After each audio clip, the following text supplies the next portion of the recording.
Hello students, I am Indran என்ற கார்த்திகுமார். இன்றைக்கி 10th maths பார்ப்போம். இப்போ எக்ஸசைஸ் 3.8 ஓகேங்களா. அதில் first find the square root of the following polynomials by division method. சரியா, தமிழில் சொல்லணும்னா வகுத்தல் முறையில் பின்வரும் பல்லுறுப்புக்கோவைகளின் வர்க்க மூலம் காண்க. சரியா, இப்போ கணக்கு கொடுத்துருக்காங்க. 121 x⁴ minus 198 x³ minus 183 x² plus 216 x plus 144. இப்போ நீங்கள் இதில் வர்க்க மூலம் டிவிஷன் மெத்தட் பார்க்கணுன்னா ஒன்றும் இல்லை, ரெண்டையும் சேமாக பிரிக்கணும்.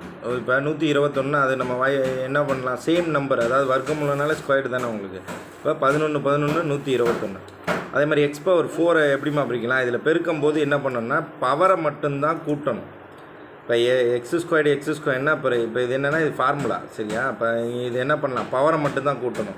அப்போ எக்ஸுக்கு x இன்ட்டு எக்ஸு பவரை கூட்டணும்னா 4. ஓகேவா. அப்போ இந்த ஃபஸ்ட்டு இது போட்டிங்கன்னா அதை அப்படியே எழுதிட்டு இப்போ மைனஸ் குறிப்பிடணும்னா இது கேன்சல் ஆகிடும். இப்போ அதுக்கடுத்து வர்க்கமூலத்தில் என்ன பண்ணணும், அடுத்த 2 டேர்ம் எடுத்து இங்கே எழுதணும். ஓகேவா. இப்போ இதில் என்ன பண்ணால் இந்த மேலே உள்ள இந்த ஃபஸ்ட்டு டேர்ம் இருக்குது பார்த்தீங்களா, இதை 2ஆல் பெருக்கணும். 2ஆல் பெருக்கி இங்கே போடணும். சரியா, அதாவது மல்டிபிள் பண்ணு. அப்போ 11 × 2 22 x². இப்போ இங்கே என்னென்னா இப்போ இந்த 22 x² இருக்குல்ல, இதோட எந்த நம்பரை இங்கே மல்டிபிள் பண்ணோம்னா நமக்கு -198 x³ வரும்னு பார்க்கணும். அப்போ இதனா டிவைடில் கீழே 22 போட்டு டிவைட் பண்ணிங்கன்னா ஆட்டோமேட்டிக்காக தெரியும். 22 9 198. ஓகேவா. அப்போ -9ன்னு போட்டோம்னா கரெக்டாக இருக்கும். இங்கே அதே மாதிரி இங்கே x³ இருக்குன்னா நம்ம இப்போ மல்டிபிள் பண்ணும்போது என்ன பண்ணுவோம், பவரை தானே கூட்டுவோம். அப்போ இங்கே ஒரு ஸ்கொயர்டு போட்டோம்னா இங்கே ஸ்கொயர்டு இருக்குது, அப்போ இங்கே ஒரு x மட்டும் போட்டோம்னா இங்கே 1 இருக்குதுன்னு அர்த்தம்.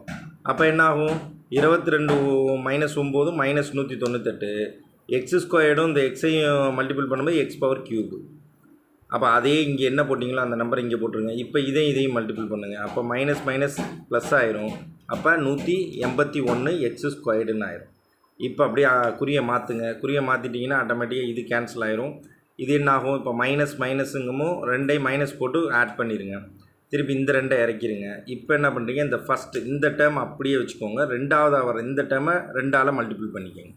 ஃபஸ்ட்டு இதை 2ஆல் மல்டிபிள் பண்ணிங்க, இப்போ இதை 2ஆல் மல்டிபிள் பண்ணுங்கள். இப்போ பண்ணிட்டீங்கன்னா -18x. இப்போ இங்கே என்ன நம்பர் போடுறதுன்னு பார்க்குறதுக்கு இந்த நம்பரையும் இந்த நம்பரால் டிவைட் பண்ணுங்கள். ஆட்டோமேட்டிக்காக உங்களுக்கு தெரியும் எந்த நம்பரை மல்டிபிள் பண்ணோம்னா இந்த நம்பர் வரும். அப்போ 22 - 12 மல்டிபிள் பண்ணோம்னா -264. இங்கே x² தான் இருக்குது, அப்போ இங்கேயும் x² தான் இருக்குது. அப்போ வெறும் -12 போட்டால் போதும். அப்போ இதோட இந்த 3 டேர்மையும் மல்டிபிள் பண்ணி இங்கே எழுதிடுங்க.